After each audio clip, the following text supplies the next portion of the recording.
terbentang luas, alamnya tumbuh subur. Inilah lukisan alam di Kalimantan Selatan. Hutan tropis ini berada di Pegunungan Meratus, rumah bagi suku asli Dayak Meratus. Tak hanya hutannya yang memikat, sungai yang membelah hutan ini juga menjadi daya tarik saat berada di sini. Sungai Amandit berlokasi di Kabupaten Hulu Sungai Selatan. Daerah yang dilintasi adalah Desa Loksado. Untuk tiba di lokasi ini, kita harus menempuh perjalanan selama 5 jam dari kota Banjarmasin menggunakan mobil. Selain alamnya, tradisi turun-menurun di Sungai Amandit jadi ciri khasnya. Menjelajah sungai dengan balanting paring atau rakit bambu.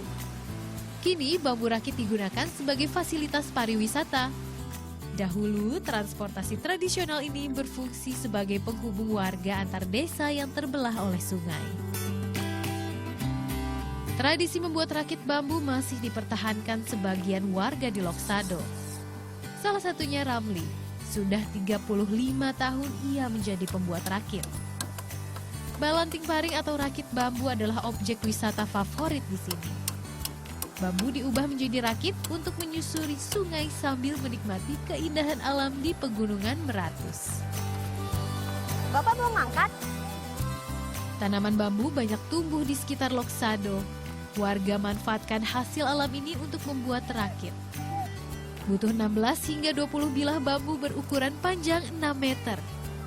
Setiap bilah diikat dengan tali dari serat bambu. Nanti di air supaya dia nggak lepas, gimana caranya, Ya Pak? diikat silang-silang. Harus ditarik kuat-kuat kayak gitu. Jangan lepas. Kalau kendor nggak kencang bisa lepas nanti di perjalanan nanti. Terus tekniknya gimana caranya? Ya tekniknya kayak gitu tadi. Masuk akal kayak gitu. Disilang-silang. Silang-silang. Tapi awalnya dulu kandur dulu nggak kencang. Tapi nanti dikencangi. Kencangi kembali. Semua dikencangi kembali. Jadi kalau disilang-silang dia nggak akan lepas atau gimana, Pak? Lepas lagi. Sebab ini kan bright semua ke sana. Alatnya sederhana namun menggunakannya perlu keahlian khusus. Kali ini saya akan belajar dengan Ramli untuk menggunakan balanting paring. Pak, nanti kan kita belajar jadi joki. Iya. Syarat-syaratnya apa aja, Pak, supaya bisa Pertama jadi joki? syaratnya itu ada pengayuhnya. Kedua harus tenaganya itu kuat.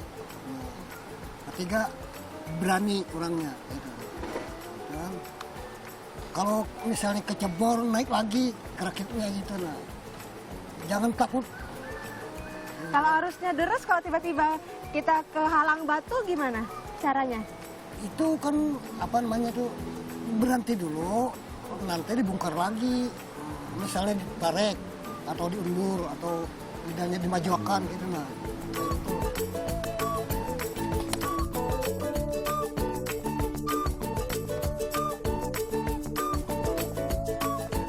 Sungai Amandit berarus kuat dan dangkal. Ada beberapa trik untuk mengendalikan rakit.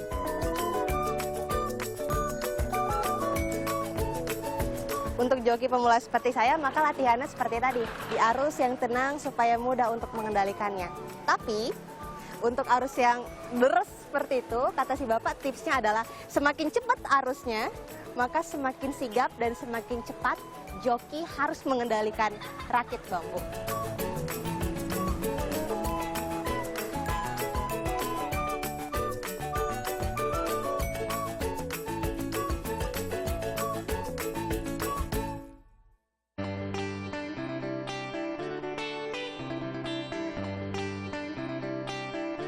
Balanting paring atau bambu rafting terus dipertahankan warga Loksado, salah satunya dengan festival yang digelar di sini. Saya bersama wisatawan lainnya akan menjelajah sungai sepanjang 10 km. Untuk menikmati rafting dibanderol Rp250.000 termasuk jokinya. Perjalanan menempuh waktu 2 jam. Terbagi 2 sesi, pertama kita belajar mengemudikan rakit, kedua kita duduk santai menikmati pemandangan dari atas rakit.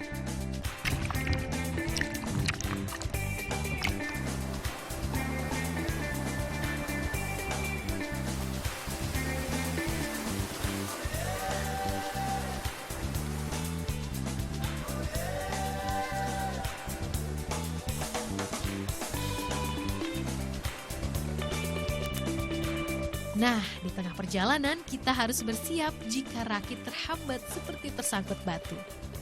Bahkan tak jarang dalam perjalanan rakit harus diperbaiki. Di beberapa bagian sungai ada yang arusnya deras.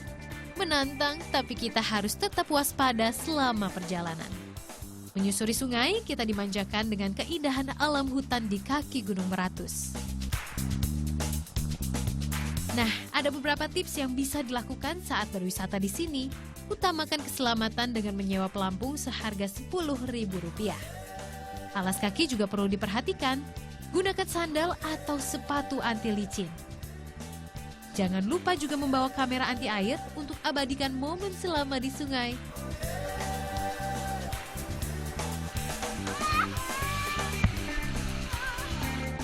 Wow. Saya bilang kalau merakit bambu itu nggak bisa basah. Justru kalau harusnya kayak tadi itu tuh kita bisa basah kuyup. Makanya siapkan baju yang lengkap kalau main rakit bambu. Wow. Uniknya rakit bambu di sini selesai digunakan, bambu dilepas. Biasanya bekas rakit, bambu dijual kembali untuk digunakan warga membuat kandang ternak. Warga juga sadar akan kelestarian alam dengan peduli menanam bambu kembali meski banyak digunakan untuk rakit bambu. Prinsipnya, warga di sini tetap melestarikan tradisi daerahnya sekaligus menjaga kelestarian lingkungan di tanahnya sendiri. Novita Sari, Ramang Praseno melaporkan untuk NET.